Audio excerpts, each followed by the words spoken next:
5 kilo మిర్చి 5 kilo carrot 10 kilo ఆలు. ఇన్ని కొంటున్నావేంట్రా? వాడికి సరిపడే కావాలి కదా బావా. వారమా 2 రోజుల్లో వెళ్ళిపోవాలి. కాదు బావా, అర్థం చేసుకో బావా. ప్రాబ్లం వస్తే ఫేస్ చేయగలం, కానీ ప్రాబ్లం ఇంట్లో పెట్టుకోలేం కదా.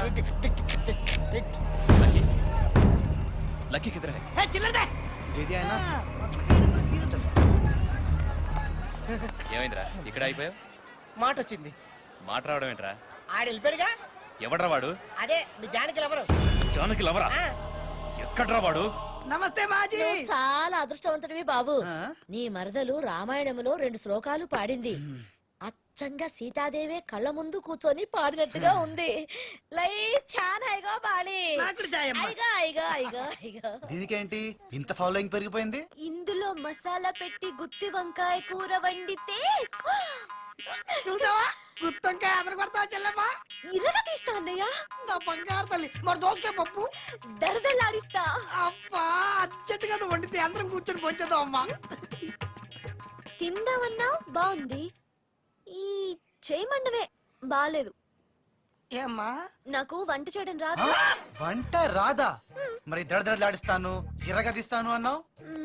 ఎవరైనా వండి పెడితే ఆడిస్తాను. ఇప్పుడు పిన్ని పూరీలు తెస్తే ఫట్ఫట్లాడించలేదు అలా. రేయ్, ఇక్కడ ఏదైనా మంచి హోటల్ ఉందిరా? దగ్గరలోనే ఆంధ్ర హోటల్ ఉంది. దోసకాయ పప్పు, గుత్తొంకాయ కూర, దొండకాయ ఫ్రై సూపర్ ఉంటుంది. అవన్నీ 15 గంటలో నువ్వే వండి పెట్టాలి. తేడా వచ్చిందో నాలుక తెగ్గోస్తా.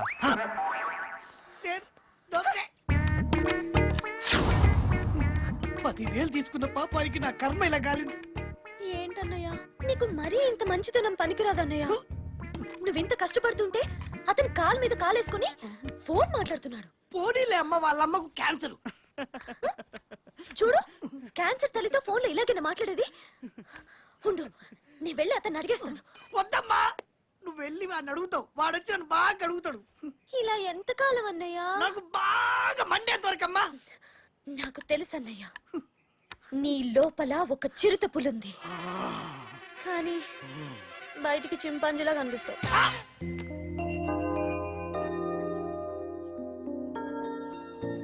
నువ్వుండమ్మా, నేను మళ్ళీ ఫోన్ చేస్తా. ఇదిగో, మంచితనాన్ని మరీ అంత అలసుగా తీసుకోవద్దు. మా అన్నయ్య ఊరుకున్నా నేను ఊరుకోను.